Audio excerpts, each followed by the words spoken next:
I start to, no joke, I put the shovel kind of near the bat, and its mouth opens. Oh! And you can see the little 2 fangs.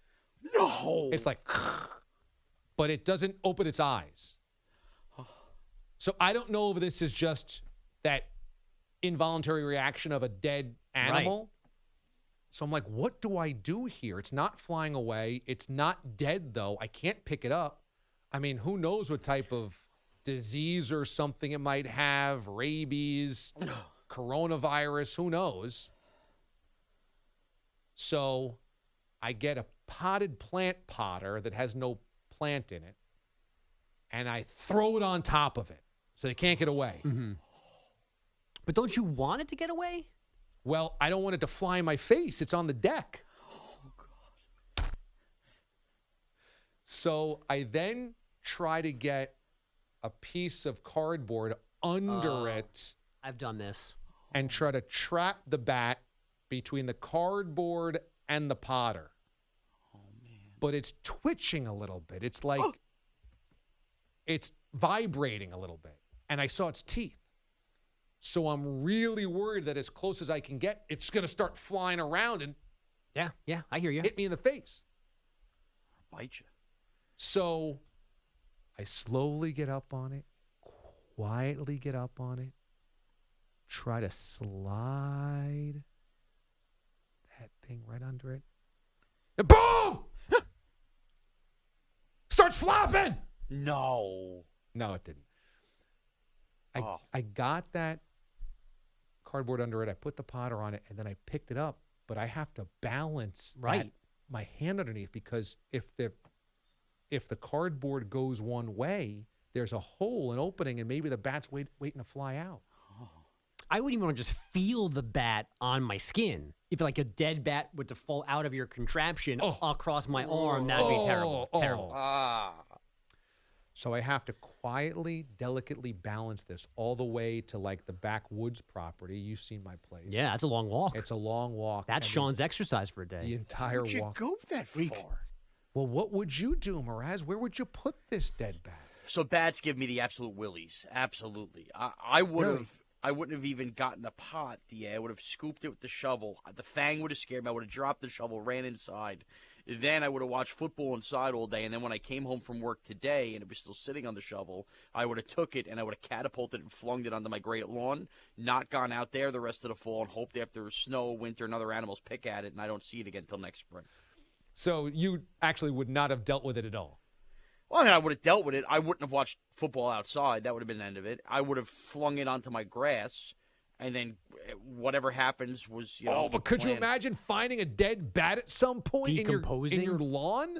Oh, Eli finding it. So I get it all the way to the bringing back. it back like a gift. Oh yeah, I get it to the back forest line, and then I just laid down the cardboard, and I knocked over the pot because I didn't want it trapped in the pot in case it came to.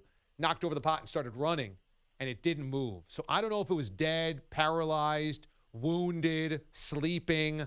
I'm not sure. Yeah. But that one was scary, and that was a precursor to the spooktacular. That is incredible. I got a bat story too. How about that?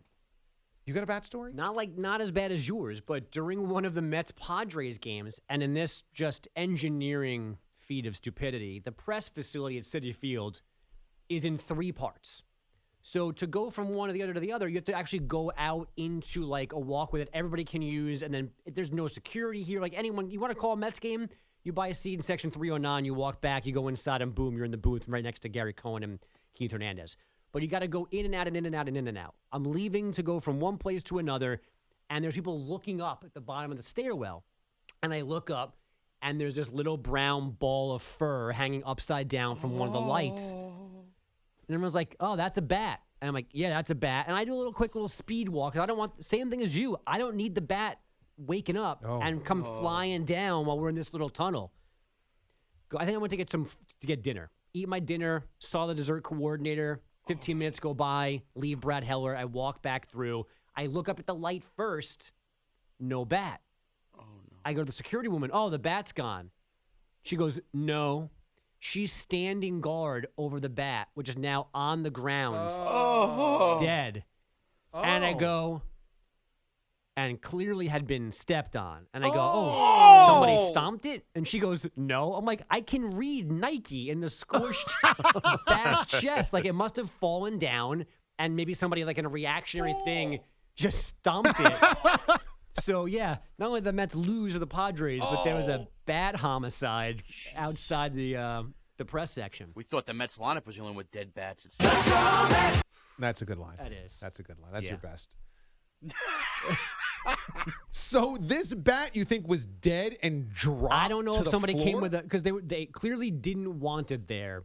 So I don't know if somebody came with like a broom to try and get it to Knocked move. it down? But wherever it was going to fly, it was going to be a problem. Either it's going right out the tunnel over home plate, or it's going back up to the concourse. Actually, it would have went to inside one of the restaurants because that's what's behind that would have section. been great. Yeah, So flying rat. my Right near guess is- nachos. Yeah, somebody knocked it down and then stepped. And on I it. don't want to do bat slander here because bats are very valuable to the ecosystem. If you say so. They eat insects.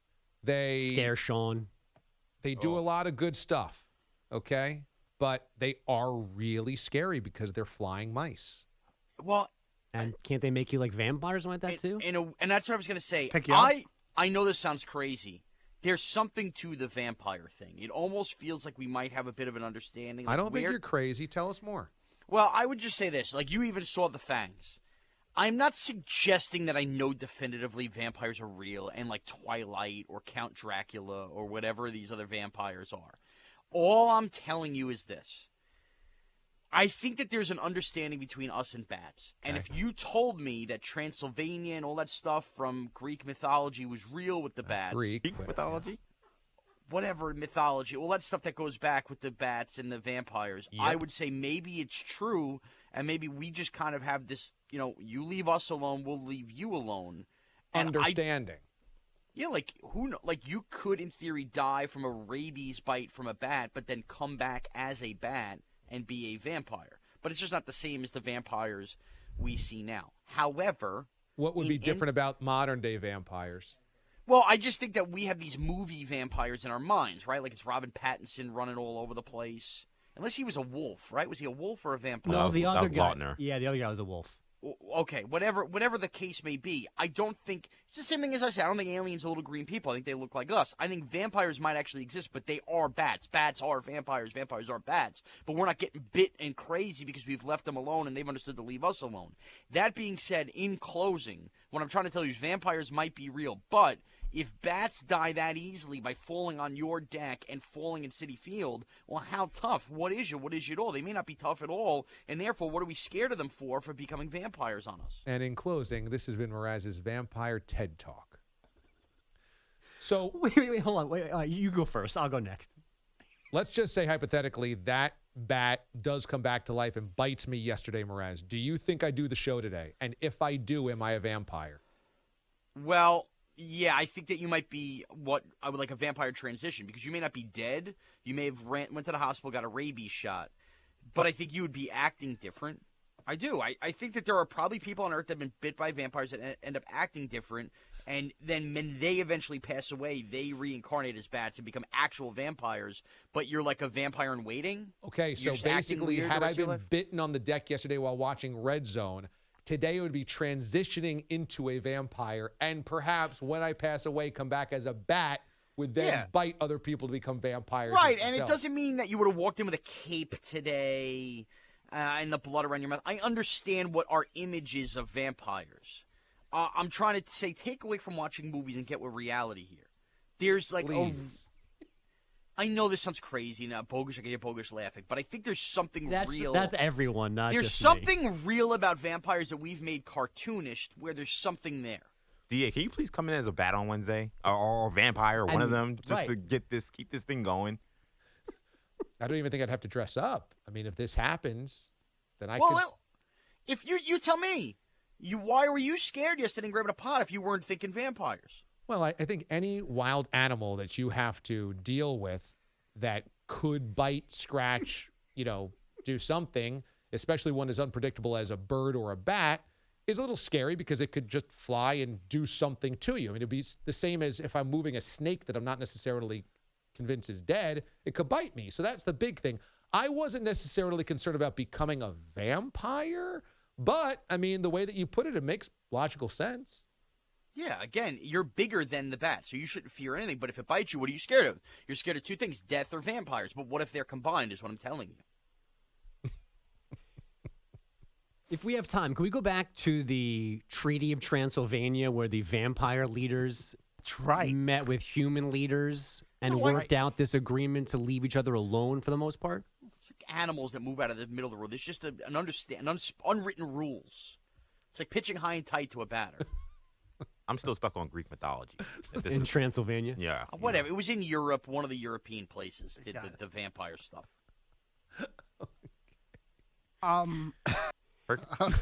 Hercules, Ares, and Dracula. And any other person at the very beginning, whatever you said, like, please do, or you have the floor, every other person would go, I should stop talking now. And he said, thank you. Heretofore, I do declare.